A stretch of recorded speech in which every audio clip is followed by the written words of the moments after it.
All right, what's up, everybody? It's your boy Josh from Gingerflix, and I'm talking about episode 3 of Hawkeye. This episode was great. It was really fun, really well acted. The pacing was excellent. The relationship between Clint and Kate progressing. I love that whole mentor-mentee relationship. Yeah, it's really building and it's pushing the story forward, and I'm loving it. We learn more about Echo. It starts off right away. We're learning Echo's backstory between her and her dad, her struggling at school because she is deaf. And again, this whole thing with the dragons, I love that. I love their relationship. It was really beautiful, really heartfelt, earnest, and really clear. And then obviously that's sort of her motivation to be where she is. We don't really know exactly, but he does die, and now she's like the leader of the tracksuits, the tracksuit mafia. But there's her uncle, which we're all thinking is Kingpin. But anyway, really great. And we take off from there into this wicked fight in the warehouse, right? Which we've seen some of it in the commercials.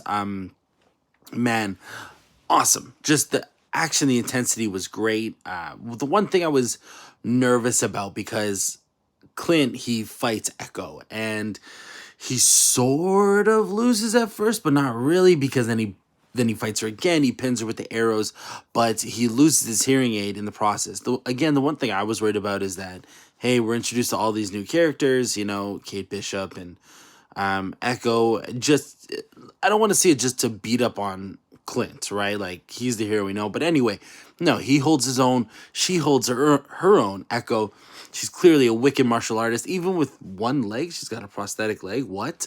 And she, Echo's powers in the comics anyway, I believe, are she can mimic anything she sees or something like that. Anyway, excellent, great fight. I like Clint freeing Kate, and then they escape out of there. They hotwire the car, but in the process, Echo tells Clint, you rely too much on technology, meaning his hearing aid. And so she says, basically, sometimes it's better. And then it kind of has this runner with him not understanding Kate because he can't hear her. And they do, it goes into the car chase, goes into the trick arrows, all stuff we've seen in the commercials, but they elaborate on it, and it's really fun, high intensity. I love the banter. Just again, the relationship between Kate and Clint is making this show really fun to watch, and I love how it's building. I love the comedy elements between them. Sort of like a Sam and Bucky, but again, this is like a teacher-student vibe. This whole fight has been playing. Hope you're enjoying it, but I hope you're listening to me as well. The one thing as well that I was a little bit not concerned, sorry. The one thing I loved was there was this scene where Clint is on the phone with Nathaniel and he can't hear him. So Kate is writing down what he's saying for him. And it's really well acted between the two of them, because there's this one moment where she writes down that he says that Nathaniel is saying, it's okay if you can't be home for Christmas. And wow, again, Jeremy Renner's reaction to that, Kate dreading sort of having to write that. Great. I love that, the acting there. Really solid acting throughout. Action great. And then it finishes on a cliffhanger where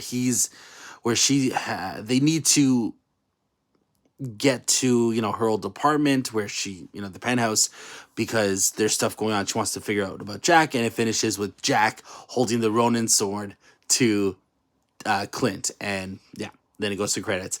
Anyway, solid episode, really fun, picks up the pace. I'm excited to see where it's going. Have you watched it? What do you think? Let us know your thoughts. Leave your comments down below, and we'll see you for the next episode. And the next episode of Gingerflix airs on Friday. Look out for that. And for Gingerflix, I'm Josh, and we'll see you on the next one.